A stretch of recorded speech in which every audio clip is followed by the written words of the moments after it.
It was, I guess it was, what's inspired us? Yeah, oh exactly. right, sorry, that's a question. But well, we met when you and Olivia came back from honeymoon 5 years ago, didn't we? And talking about jazz and our mutual appreciation of it, and how we both wanted to put on a festival. Yeah. So we got together and decided to do it, and it's been growing since this is our 4th year, and it's been growing every year, hasn't it? Yeah. And you've got Chris as well from the Beverley Festival. Absolutely, yeah. We absolutely couldn't manage without these two, Chris and Ray. They're just absolutely worth their weight in gold. Keep us all sane and running smoothly backstage. So. We do our best. Oh yeah, I think you've done. It's easy. It's easy. Oh, I think you've been wonderful. But it must be interesting actually, seeing how another festival runs. Because in a way you've been able to, I won't say relax, but you've not had the full front of it. That must have been an interesting experience. Yeah, it's great coming to a festival, A, that you don't run, so you don't have the worries, but also a festival that deals with a different genre of music, because it's quite an education. I don't know a lot about jazz, but it's been great. And in a way you can see the crossover between some of the artists and what they perform. And it's such a lovely venue here. It's great. We really enjoy it. We're hoping in the future to collaborate a bit more and see if we can do some work together, which would be great for all of us. In a way that started, I think, because you've got the late night, you had the late night set, which was at Beverley, and has come over here, and then you've got that blend of music. Yeah. How did that come about? Well, I don't know. I think we teamed up with Beverley Arts Trust this year. We did the late night music in the tent there, so we've got some local bands playing, and it's a bit more of a, I guess, a folky singer-songwriter edge to it as well. But I think just the great thing is with 2 different festivals, isn't it? Everyone collaborates, helps each other out rather than there's not competition there. It's mutually supporting each other is what helps. So not only were you organisers, but you were also entertainers. Did you do really good? Yeah, we like to have a little go at the end. Yes, just Simon on saxophone and yourself singing. Did you really enjoy it? Absolutely loved it, thank you. Yeah. Did you think that we were a good audience as well?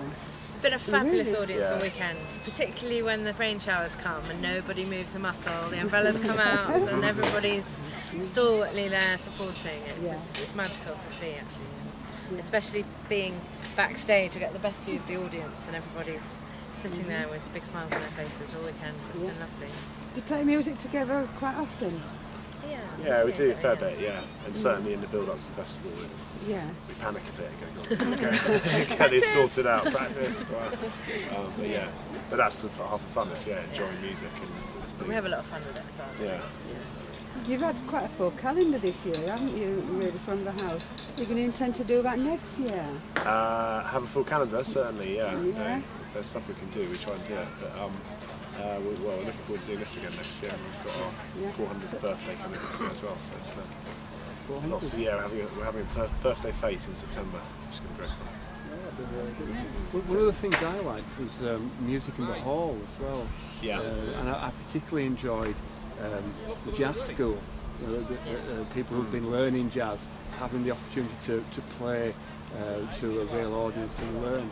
So how did that come about? Well, I get taught piano by Ray, another Ray, Rev Ray, who has his own jazz trio, and he runs jazz courses as well. So through him, they've done courses at Burton Agnes and concerts in the hall anyway.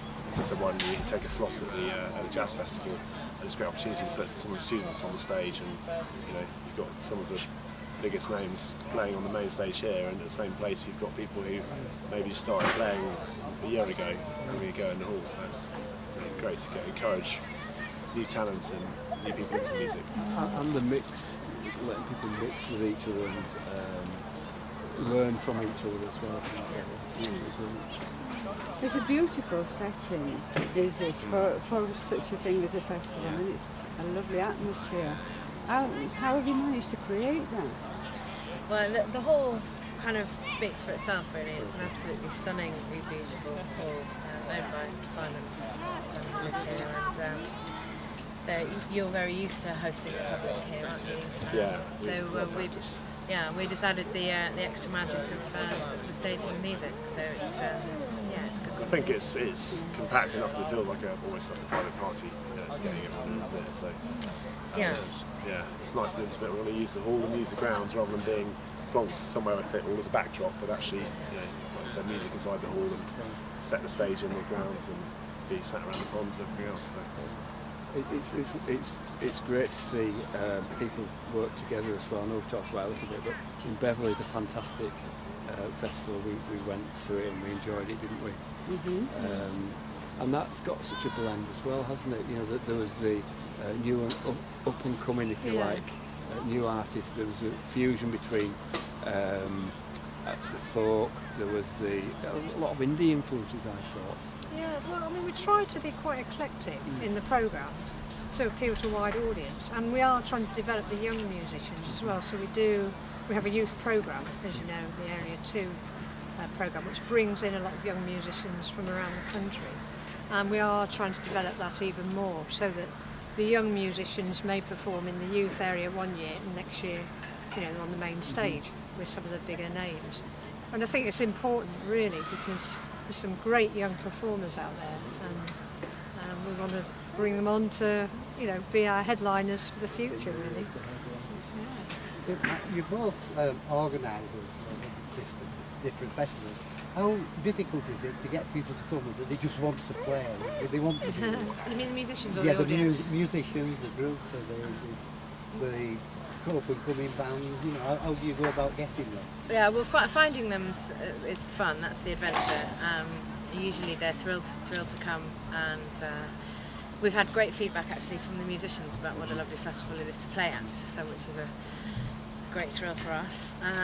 Yeah, and all the musicians have been very complimentary and said that they'd love to come again. So we've taken a great heart from that. I think as you get established, lots of people approach you, and I imagine.